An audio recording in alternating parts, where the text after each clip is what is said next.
Hello, Assalamu alaikum, dear students. Welcome to the another math class. In this class, we are going to discuss the highest common factor of algebraic expressions. First of all, I'm telling you that what is meant by highest common factor. The highest common factor of two or more algebraic expressions refer to the algebraic expression which divides them without leaving a remainder or leaving a remainder zero. दो या दो से ज़्यादा algebraic expression का HCF वो वाला algebraic expression कहलाता है। ठीक है, अगर आप उनको डिवाइड करें दोनों नंबर्स को या दोनों अलजेब्रिक एक्सप्रेशंस को, ठीक है, तो वो रिमाइंडर हमारे पास ज़ीरो दे। अब देखिए मेरे पास लेट सपोज के एक नंबर से अगर मैं बात शुरू करूँ, लेट सपोज मेरे पास एक नंबर 6 है और एक नंबर मेरे पास है 3 है। अगर मुझे इन दोनों नंबर का एचसीएफ बताना है, बेसिकली मुझे ये कैलकुलेट करना है कि ये जो दो नंबर हैं 6 और 3, इनमें से सबसे बड़ा नंबर कौन सा इन दोनों का, जो इन दोनों को डिवाइड करता हो और रिमाइंडर जीरो देता हो। अब इसको कैसे कैलकुलेट किया जाता है? There is two methods to find the HCF of algebraic expressions of numbers हो या अलजेब्रिक एक्सप्रेशन हो, उनके एचसीएफ को फाइंड आउट करने के there are two methods. The first method is by factorization method and the second one is by division method. In factorization method, first of all we have calculate the factorization of both expression, then we are taking the common of both two expressions. यानी कि दोनों algebraic expressions की सबसे पहले हमने factorisation करनी है। अगर मैं इसकी फैक्टराइजेशन करता हूँ 6 की prime factorization, it can be written as 2 multiply 3 and 3 is written as 1 multiply 3। अब इन दोनों में देखा जाए तो basically 3 is common in both numbers. It means the HCF of 6 and 3 is 3. This is the number which is the greatest number that divides 6 and as well 3. That's why the HCF of 6 and 3 is 3. Okay. अब हम बात करते हैं algebraic expressions की कि उनका HCF जो है वो कैसे कैलकुलेट होता है। अब यहाँ पर एक एग्जांपल को डिस्कस किया गया कि find the HCF of 6x² and अच्छा, इसके अंदर हम इस लेक्चर के अंदर हम सिर्फ और सिर्फ फैक्टराइजेशन वाले मेथड से जो है वो एचसीएफ की बात करेंगे, डिवीजन मेथड से हम बात नहीं करेंगे। डिवीजन मेथड को जो है हम नेक्स्ट लेक्चर के अंदर डिस्कस करेंगे। How to calculate the HCF by factorization method वो भी मैं बता चुका हूँ। दोनों एक्सप्रेशंस का आपने सबसे पहले फैक्टराइजेशन को करनी है। लेट्स सी, इस एग्जांपल के अंदर मेरे पास एक जो पहला नंबर है which is 6x² and y। अगर इसकी बात की जाए तो 6 की फैक्टराइजेशन अभी मैंने की है, prime factorization. It can be written as 2 multiply 3। x² means अगर यहाँ पर x² है तो इसका मतलब 2 टाइम्स हमारे पास x आ रहा है। ठीक है, x into x and multiply y। ये इस पहले अलजेब्रिक एक्सप्रेशन की फैक्टराइजेशन होगी। Second algebraic expression is 9x and y²। 9 की अगर हम बात करें तो it can be written as 3 multiply 3, the prime factorization of 9 and x one time है और y² it can be written as y multiply y। The HCF is the common factor in both algebraic expressions. The common numbers in this expression are, the first number is common is 3 and the second is x and y. It means the HCF of this expression is 3x and y, which is can be 3xy. Okay, hopefully आपको ये बात समझ आ गई है। Let's see the another example of HCF of given expression. अब इस expression के अंदर ये जो हमारे पास क्वेश्चन है इसमें तीन algebraic expression given है। The first one is that x² minus 27 and x² plus 6 minus 27 and x² minus 9। अच्छा, ये जो लिखा हुआ है ना x² minus 27, x² नहीं होगा, ये x³ है। नीचे उसने इसको दुरुस्त भी किया हुआ है।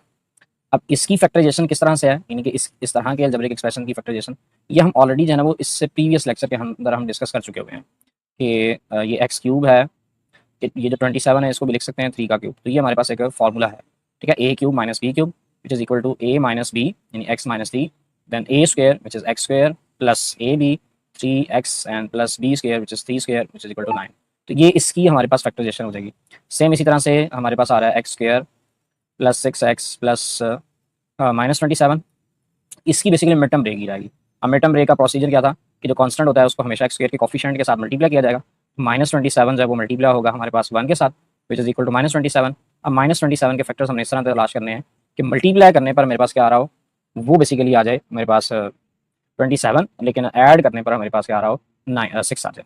तो 6 अगर हम देखा जाए तो इसके फैक्टर्स 3 पे मिल जाते हैं। 3 को अगर हम मल्टीप्लाई करें 9 से तो 27 होता है और 3 और 9 को अगर हम प्लस माइनस कर दें तो वो भी हमारे पास 6 आ जाता है।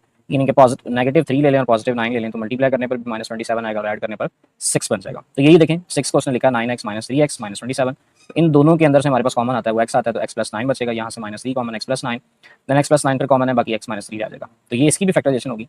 नेक्स्ट जो लिखा हुआ है x² माइनस 9, तो माइनस 9 को जब लिख सकते हैं 3 का स्क्वायर। अब ये फॉर्मूला है हमारे पास a² minus b² which is equal to a minus b and a plus b। It can in here the value of a is x and the value of b is 3. That's why it can be written as x minus 3 into x plus 3.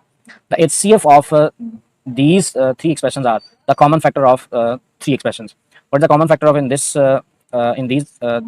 three expressions are x minus 3, x minus 3 and x minus 3.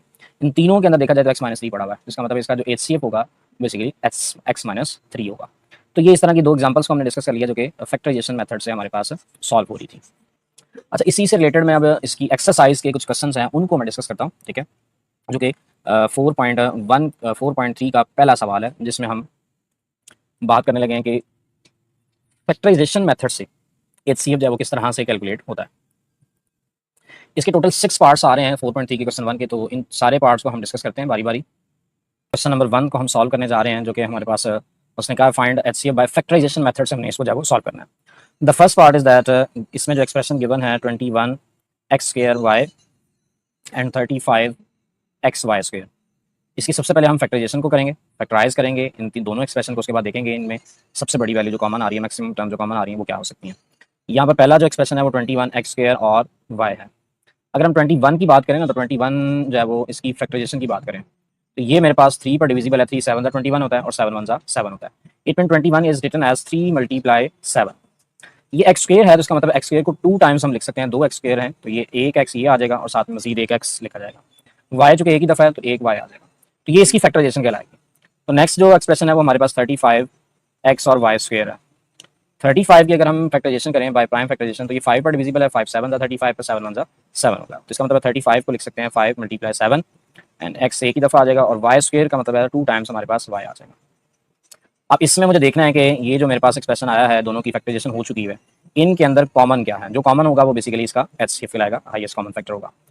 पहला जो आपके पास number है वो basically मेरे पास 7 है, जो कि इन दोनों एक्सप्रेशन के अंदर कॉमन आ रहा है. उसके बाद एक x भी देखा जाए तो वो भी कॉमन है और एक y भी मेरे पास कॉमन आ रहा है.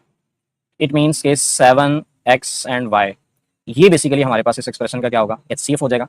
ठीक है, तो ये इसका फर्स्ट पार्ट हमने कैलकुलेट कर लिया बाय फैक्टराइजेशन HCF. सेकंड में देखें तो मेरे पास सेकंड की जो स्टेटमेंट है वो मेरे पास ये है कि second part is that 4x square minus 9y square and 2x square minus 3xy. अब इसकी भी फैक्टराइजेशन हम करते हैं. देखें इसमें सबसे पहले ये जो मेरे पास है 4x square minus 9y square. अब इसकी फैक्टराइजेशन करने के लिए देखें इन दोनों में से कुछ कॉमन भी नहीं आता, तो इसका मतलब यहाँ पर मुझे बेसिकली एक आइडेंटिटी बन रही है जो कि a square minus b square वाली है. A square minus b square is written as a plus b into a minus b. अब यहाँ पर कैसे बन रही है, 4x स्क्वायर है तो 4 को लिख सकते हैं ना 2x और यहाँ पर होल स्क्वायर आ जाएगा. सेम इसी तरह से 9 जो है वो 3 का स्क्वायर होता है तो 3y का होल स्क्वायर आ जाएगा. इसकी फैक्टराइजेशन करेंगे तो एक बार प्लस माइनस में लिखेंगे. It can be written as 2x plus 3y and 2x minus 3y. तो ये इसकी फैक्टराइजेशन हो जाएगी. फैक्टराइजेशन क्या था, एक प्रोसेस था जिसमें आप गिवन एक्सप्रेशन को जो है वो प्रोडक्ट ऑफ 2 एक्सप्रेशंस के अंदर लिख रहे होते हैं. ठीक है, तो ये 2 एक्सप्रेशंस का प्रोडक्ट लिखा जा चुका है और मोर देन 2 भी लिख सकते हैं. The second algebraic expression is 2x square minus 3xy minus 3x and y. अब इसकी फैक्टराइजेशन देखा जाए तो सबसे पहले अगर मैं इन दोनों में से कुछ कॉमन निकालना चाहूँ तो देखें दोनों के अंदर x आ रहा है. इसका मतलब इन दोनों में से x को अगर हम कॉमन निकाल लें तो यहाँ पर देखें 2 और x स्क्वायर था तो एक तो 2 तो एज इट इज आएगा लेकिन साथ में x स्क्वायर नहीं आएगा, जैसे एक x आएगा. फिर माइनस 3 भी कॉमन नहीं निकला, 3 एज इट इज, x तो आगे बाय तो बाकी रह जाएगा 3y. अब इसमें देखें कि ये इसकी फैक्टराइजेशन तो हो गई है लेकिन इन दोनों के अंदर जो कॉमन चीज़ आ रही है वो क्या है. लेकिन 2x माइनस 3y इसमें भी पड़ा हुआ है, 2x माइनस 3y इसमें भी पड़ा हुआ है.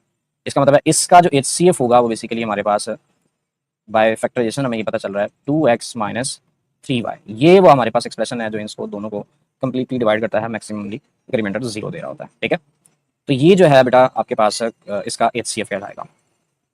अब नेक्स्ट देखें मेरे पास जो कि इसका पार्ट नंबर 3 है उसको हम सॉल्व करते हैं.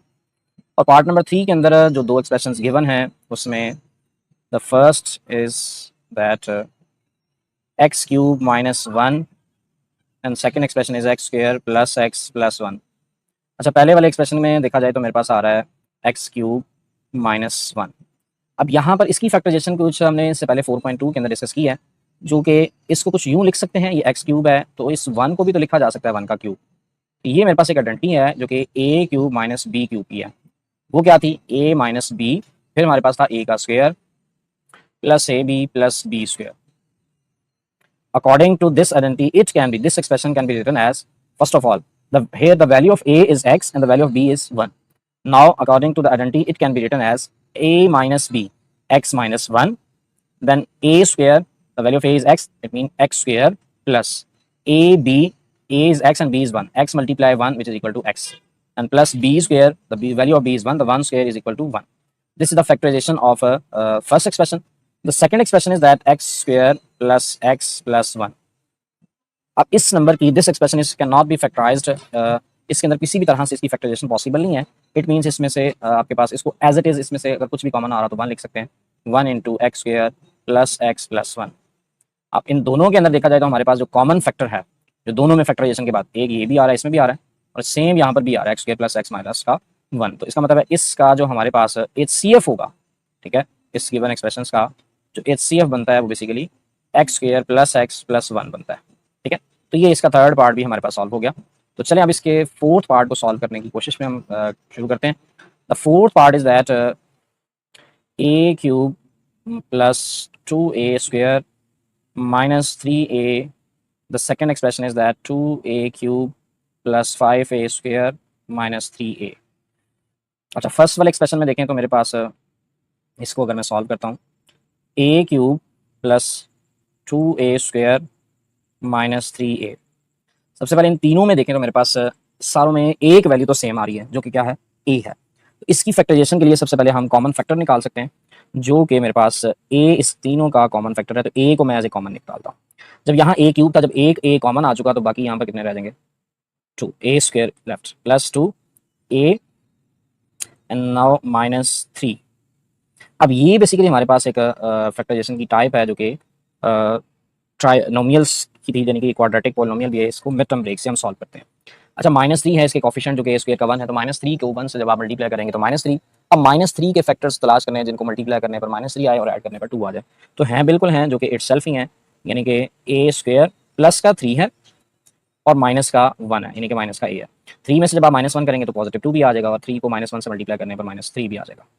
अब इसमें से a, इन दोनों टर्म में से देखा जाए, फर्स्ट 2 टर्म में से, तो a कॉमन है तो बाकी यहाँ रह जाएगा a प्लस 3. यहाँ पर देखो तो बेसिकली इन दोनों में से कुछ भी नहीं है, तो -1 कॉमन निकालेंगे तो बाकी यहाँ पर a प्लस 3. तो ये बेसिकली पहले हमने इस तरह की फैक्टराइजेशन की हुई है, तो इसलिए आपको ये समझ आ जाएंगी चीज़ें. अब यहाँ से a एज इट इज़, तो यहाँ से देखा जाए तो a प्लस 3 जो है हमारे पास कॉमन है, बाकी मेरे पास रह जाएगा a माइनस 1. अब ये इसकी फैक्टराइजेशन हो चुकी है. अब सेकेंड एक्सप्रेशन की तरफ चलते हैं, जो कि मेरे पास है 2a cube 5a square minus 3a. Same उसी पैटर्न पे इन तीनों के अंदर एक वैल्यू सेम है, जो कि a को अगर हम कॉमन निकालें, यहाँ बचेगा 2a square plus 5a minus 3, ये आ जाएगा. अब इसकी भी उसी तरह से पहले हम मिड टर्म ब्रेक करेंगे. ठीक है, -3 को जब आप 2 से मल्टीप्लाई करते हैं तो 6 होता है. 6 के फैक्टर जो कि 5 लेके आए तो बेटे वो 6 और 1 ही है. तो 6 को जब आप पॉजिटिव 6 ले लें और माइनस का 1 ले लें, इन दोनों को जब आप मल्टीप्लाई करेंगे तो -6 भी आ जाएगा और ऐड करने पर पॉजिटिव 5 भी आ जाएगा. अब यहाँ से a, इन दोनों में से एक तो a कॉमन है और दूसरा 2 भी कॉमन है. 2a जब कॉमन आएगा तो यहाँ a रह जाएगा, तो यहाँ पर प्लस का 3 रह जाएगा, क्योंकि 3 2 6 होता है. यहाँ से -1 कॉमन, a प्लस 3. अब यहाँ से देखें तो मेरे पास a प्लस 3 जो है फिर मेरे पास मजीद कॉमन निकलता है. तो इसका मतलब है यहाँ से एक a तो एज इट इज़ आ गया, a प्लस 3 कॉमन, बाकी जो बचेगा वो 2a माइनस का 1 आ जाएगा. अब इनकी फैक्टराइजेशन हो चुकी हुई है, तो इसका मतलब है अब इसको अगर हम देखें तो इनमें से कॉमन क्या आ रहा है, यानी कि फर्स्ट एक्सप्रेशन में देखें तो मेरे पास यहाँ पर देखो a प्लस 3 इसमें भी है, a प्लस 3 इसमें भी है, एक फैक्टर तो ये है, इसमें भी a आ रहा है, इसमें भी a आ रहा है. इसका मतलब यहाँ से ये पता चलता है कि जो HCF है इन दोनों एक्सप्रेशंस का, वो बेसिकली एक तो a आ रहा है और साथ में a प्लस 3 भी आता है. This is the HCF of these given expressions. ये था हमारे पास पार्ट नंबर 4. अब हम पार्ट नंबर 5 और 6 को सॉल्व करते हैं, और इनके अंदर मेरे पास तीन अलजेब्रिक एक्सप्रेशन है. तो पार्ट 5 में देखें कि बेसिकली हमारे पास t square plus 3t minus 4, T square plus 5t plus 4 T square minus 1 है. तो पहले एक्सप्रेशन को देखें, उसको सॉल्व करते हैं. T square plus 3t minus का 4 है, तो ये सीधा सीधा मिड टर्म ब्रेक से होगा. -4 के फैक्टर्स तलाश करने हैं जो कि मल्टीप्लाई करने -4 आए और ऐड करने पर 3 आ जाए. तो सेम ही है, 4 और 1 ही है, तो टी स्क्वायर प्लस का 4 आ जाएगा और माइनस का 1 आ जाएगा. 4 में से जब आप 1 माइनस करेंगे 3 भी पॉजिटिव बनेगा और मल्टीप्लाई करने पर -4 भी आ जाएगा.